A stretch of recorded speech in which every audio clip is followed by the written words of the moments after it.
Hey everybody, Marty Schindler here to help you today to change that eye color and hair color of that special someone. I know it's a little past Valentine's Day, but I gotta have some holiday tutorial here. So, we're gonna start off with eye color here, changing somebody's eye color in Photoshop, that is. We got this picture of, Tom Cruise here. Don't know why, just found him. Eyes kind of stood out, so there we go. Okay, what are we going to want to do is pick up our brush tool, B on your keyboard, or a little icon over here. Then just make it a size corresponding to your image, obviously. You might want to make it a little small so you can get in little crevices. Then zoom in on your eye with the zoom tool over here, which is Z on your keyboard.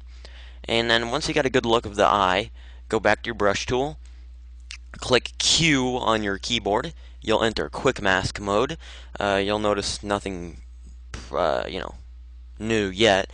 But once you click your brush, which I'm going to lower my size a bit more, it'll be red. And you want to leave it like that. It's not going to look like that when it's done, don't worry. But just color in the eye, okay? That's what we want to do. So just color in the eyeball when we're changing the eye color. Just like that.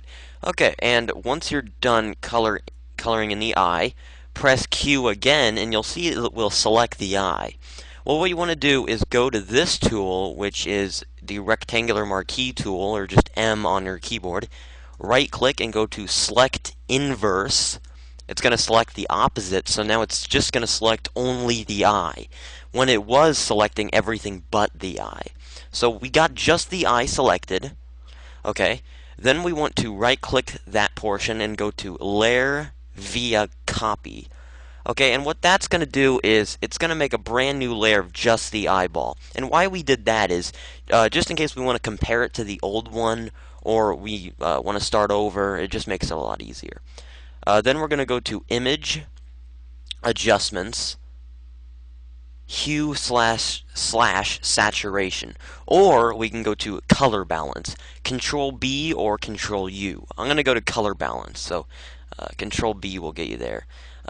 Now you can see this is obviously changing the color of the entire eye, which is not what we want to do. So the way we can fix that is if we make the bottom layer not visible by clicking on this eyeball icon right here. We can simply grab our eraser tool and just erase, make sure it's the right size, by the way. We're just going to erase the white part there so we only have the pupil of the eye itself. So there we go. Now we just have that portion. Now we can press Control B and actually change the color of the eye itself. And we don't want it too extreme, obviously, so let's just do like,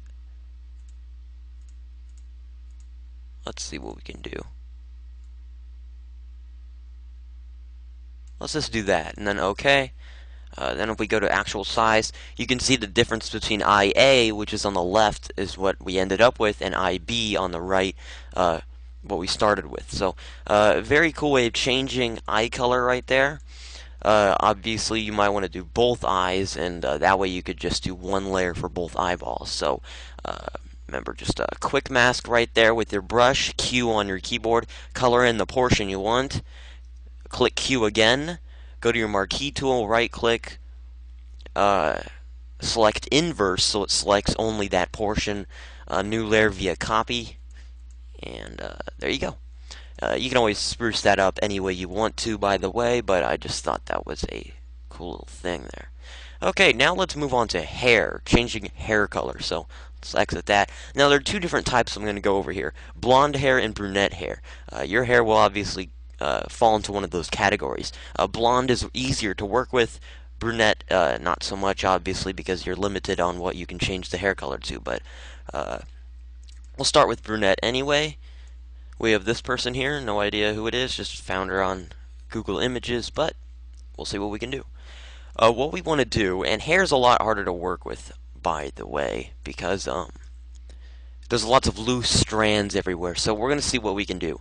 Same method, go to your brush tool, make your diameter correspond to your image, press Q on your keyboard.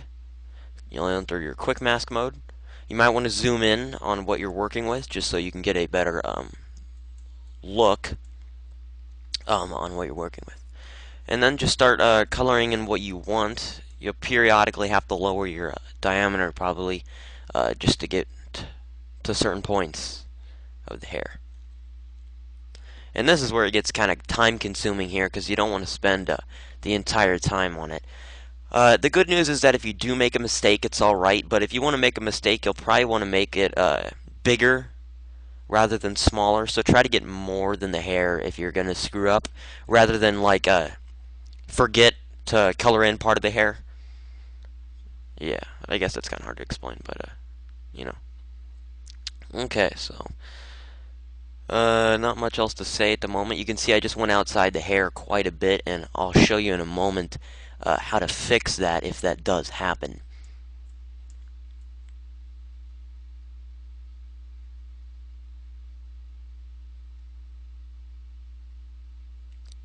Okay, so we're just about done here. Let me get just this bottom part down here, and we'll call it good. I'm actually going to make mine a little more feathered, just so it can get areas for further radius, so I don't have to color in everything. A little less exact is a better way to put it.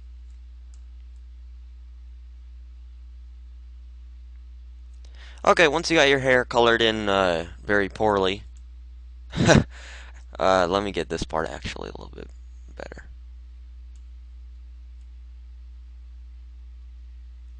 Okay, there we go. Press Q on your keyboard again. You'll see it has selected the hair.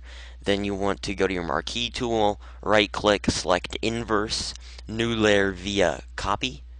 Then if you can see we just got the hair. If we get rid of visibility on the bottom layer.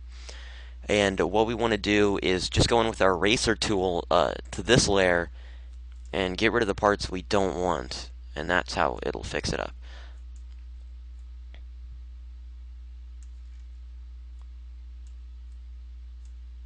Just areas like the face or anything you accidentally got on, we don't want that. So, okay, well that'll do for now. What we want to do now is make it visible like that. Go to press Control B on your keyboard. Then we can change the hair color, as you can see, to many things. Probably a popular one would be like purple or something like that, and they do look pretty cool. So just don't make it too extreme, otherwise it'll kind of get ridiculous. And you can see there are some parts we missed, so it's all trial and error. When you're doing it, you might want to do it better. If you're selected on your hair layer, that rhymes. Anyway, whoa, we don't want that. Make sure you have your eraser tool before you do that. You can erase parts of the hair that you don't want colored. So if I just want a portion of it, magenta or whatever the heck color this is, we can just go into the eraser tool and erase portions of the hair we don't want that color at. So almost like highlights in hair, if you know what I'm talking about there. Whoa. Okay, so if we erase, I'm no hairstylist, but there you go. See, now you can see there are like kind of highlights in the hair. So pretty cool again.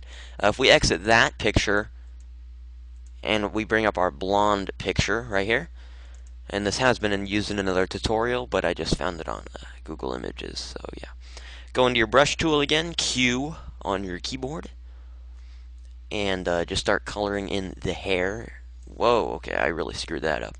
Let's try that again. Now, I'm kind of running out of time here, but I still have like a good 2 minutes, so.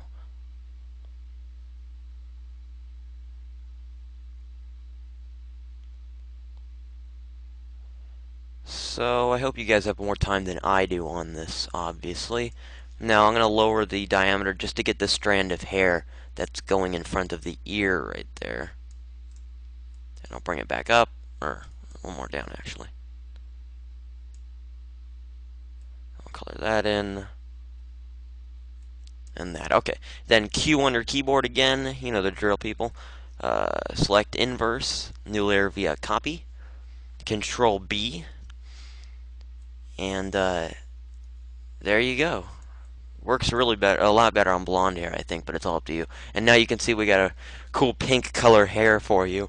That turned out a lot better than I thought it would for such time constraint there. So really cool color there. Again, really quick recap. Brush tool, Q on your keyboard, color in the portion you want. Q again, marquee tool, right click, select inverse, right click, layer via copy. Control B, change the color. It's that easy, folks. So I'm Marty Schindler, guys. Check out my other videos. I'm trying to publish more Photoshop ones. I hope to see you guys really soon. And happy late Valentine's Day, by the way.